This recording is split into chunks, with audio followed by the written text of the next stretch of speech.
माननीय मुख्यमंत्री अरविंद केजरीवाल जी और पूरे देश के हमारे राष्ट्रीय कन्वीनर मुख्यमंत्री अरविंद केजरीवाल जी और सारी आम आदमी पार्टी का बहुत हृदय से धन्यवाद करता हूं कि मुझे ये जिम्मेदारी सौंपी है। मुझे गुजरात का प्रभारी बनाया गया है।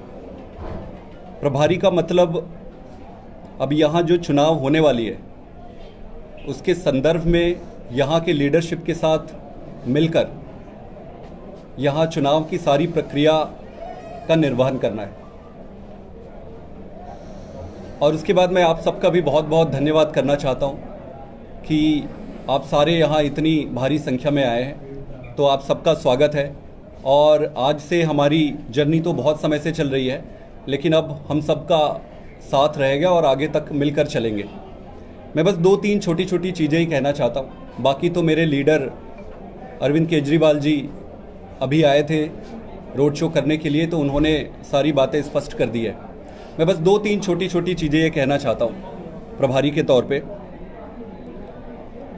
कि गुजरात एक प्रोग्रेसिव स्टेट है। यहाँ के लोग बहुत प्रोग्रेसिव है। आप हर चीज़ में देख लीजिए, एडवांस्ड है, उनकी सोच एडवांस्ड है। गुजरात में पिछले 27 साल से भारतीय जनता पार्टी की सरकार चल रही है। भारतीय जनता पार्टी को जो कुछ भी करना था कर लिया है। जनता ने देख भी लिया। भारतीय जनता पार्टी के नेताओं को जो कुछ करना था इन्होंने कर लिया है। अब गुजरात की जनता बदलाव चाहती है, वो बदलाव की तरफ देख रही है।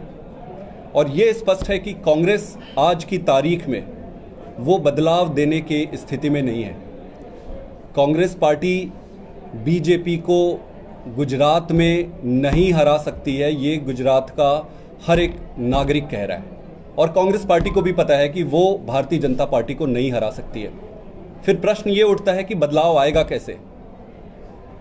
तो इस बार चूंकि जनता को बदलाव चाहिए और अरविंद केजरीवाल जी ने जो दिल्ली में कर दिखाया है, पंजाब में कर दिखाया है, तो जनता की पूरी उम्मीद केजरीवाल जी की तरफ टिकी हुई है। आज मैं बस इतना ही कहना चाहता हूं कि गुजरात में भारतीय जनता पार्टी को सिर्फ केजरीवाल जी और आम आदमी पार्टी ही हरा सकती है। लेकिन सवाल किसी पार्टी को हराने का नहीं है, किसी एक पार्टी को हराने का, दूसरी पार्टी को हराने का। हमारा उद्देश्य हराना नहीं है किसी को। हमारा सिर्फ उद्देश्य एकमात्र है कि जनता जीते।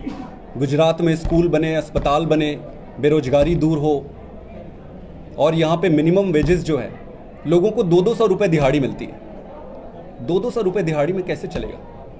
तो ये सारी चीज़ें करनी है।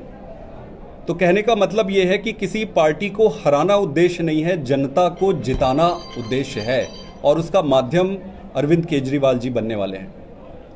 और मैं ये भी स्पष्ट कर देना चाहता हूँ कि हम दूसरे नंबर और तीसरे नंबर आने के लिए चुनाव नहीं लड़ने वाले हैं। गुजरात में हम सीधे सीधे नंबर 1 के लिए चुनाव लड़ेंगे, और ये जनता तय करेगी आने वाले समय में। अभी यहाँ की सरकार की इंटेलिजेंस है, इंटेलिजेंस जो एजेंसी है, उसकी एक रिपोर्ट आई है, हमें पता चला है। तो इनके इंटरनल इंटेलिजेंस के हिसाब से ये हमें लगभग 55 सीटें दे रहे हैं। आम आदमी पार्टी को 55 सीटें, भारतीय जनता पार्टी की खुद की इंटरनल रिपोर्ट्स हैं, इंटेलिजेंस रिपोर्ट है यहाँ की सरकार की, वो 55 सीटें दे रही है। हमारी खुद की सर्वे की एजेंसी है, हम खुद सर्वे कराते हैं। हम बड़े साइंटिफिक तरीके से चुनाव लड़ते हैं, जैसे हमने बाकी के स्टेट्स में भी साइंटिफिक तरीके से लड़ा, यहाँ भी साइंटिफिकली हमने असेसमेंट किया है। हमारे इंटरनल सर्वे के हिसाब से आज की डेट पे हमारी लगभग 58 सीटों के आसपास आ रही है। ये तो रही सीटों की बात, लेकिन मैं आपको ये भी बताता हूँ कि वोट कहाँ से आ रही है। एक तो गांव में जो कांग्रेस की डोमिनेंस वाले एरिया थे, वहां पे सारी जनता कह रही है कि कांग्रेस तो बीजेपी को हरा नहीं सकती, इस बार आम आदमी पार्टी हरा सकती है, इसलिए आम आदमी पार्टी को वोट देंगे। अब आते हैं शहरों में। शहरों में जो मिडिल क्लास है, लोअर मिडिल क्लास है, जो इकोनॉमिकली वीकर सेक्शन है, वो सारे त्रस्त हैं बड़े। वो सारे आम आदमी पार्टी की तरफ देख रहे हैं, क्योंकि दिल्ली में अभूतपूर्व काम हुए। उनने सुना है कि स्कूल कैसे अच्छा हुआ है, अस्पताल कैसे अच्छा हुआ है, बसों में फ्री कैसे अच्छे हुए हैं। तो वो वाली पूरी सेक्शन वोट कर रही है।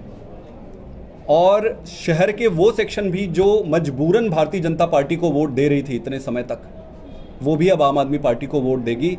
ये आज के तारीख पे जब हम इस स्थिति में हैं तो मेरा ये मानना है कि आने वाले समय में बहुत अच्छा होने वाला है और जिस बदलाव के लिए गुजरात की जनता आस लगाए बैठी है वो बदलाव निश्चित रूप से उन्हें मिलेगा। धन्यवाद। सर, आप ये मानते हो ये गुजरात है, 30 साल से यहाँ पे भाजपा का शासन रहा है, नरेंद्र मोदी हमारे बड़ा प्रधान हो या अमित शाह हो, उसका होम स्टेट है, तो आपके लिए एज ए प्रभारी, एज ए रणनीतिकार कितनी बड़ी चुनौती है आप मानते हो? देखिए, चुनौती तो हर काम पे होती है, काम छोटा हो या बड़ा हो, और जो योद्धा होता है जिसे युद्ध पे जाना है अपने देश की रक्षा के लिए, वो ये नहीं देखता कि सामने क्या है। प्रश्न वो नहीं है, प्रश्न ये है कि जनता इस बार बदलना चाह रही है, जनता बदलाव चाह रही है। तो जहाँ जहाँ जनता बदलाव चाहती है, जहाँ जनता चाहती है कि आम आदमी पार्टी आए, अरविंद केजरीवाल जी आए, हम वहाँ जाते हैं और काम करते हैं। बाकी ये जनता के हाथ पे, जनता जिताएगी, जनता लड़ाएगी। पूरी की पूरी 182 सीटें जो यहाँ पे है, वो पूरी की पूरी आम आदमी पार्टी लड़ेगी या फिर सर्वे करके ये चेक करेगी कि पूरी लड़नी है या फिर कुछ सीटें छोड़ देनी है? किसी के साथ टाइप हो सकता है, जैसे बीटीपी जो अरविंद केजरीवाल से मिले थे, छोटू वसावा, या फिर और कोई दल जो यहाँ पे स्थानिक हो? हम पूरी की पूरी सीट पे लड़ेंगे, सारी सीटों पे सारी पूरी ताकत से लड़ेंगे। किसी के साथ अभी टाई अप का एज सच कोई मुद्दा ही नहीं है। अकेले लड़ रहे हैं, अकेले लड़ेंगे। बदलाव जो जनता चाहती है वो बदलाव के लिए काम करेंगे।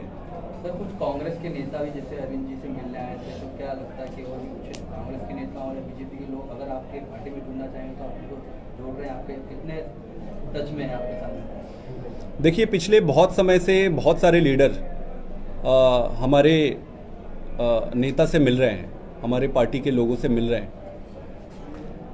मिलने जुलने में कोई नुकसान नहीं है। वो तो स्पष्ट ही है कि सारे अच्छे लोगों को इकट्ठा होना पड़ेगा। सारी पार्टियों में जो अच्छे लोग हैं, जो स्कूल के लिए काम करना चाहते हैं, उनका स्वागत है आम आदमी पार्टी में। जो अस्पताल बनाने के लिए काम करना चाहते हैं, उनका स्वागत है आम आदमी पार्टी में। तो सारे अच्छे लोगों को इकट्ठा होना पड़ेगा। सारे लोगों का पार्टी में स्वागत है, पर हमारा एजेंडा एक ही है कि हमें स्कूल बनाना है, अस्पताल बनाना है, अच्छा काम करना है। पंजाब और गुजरात में क्या challenges do you see? Because it's quite different from Punjab, so how do you C?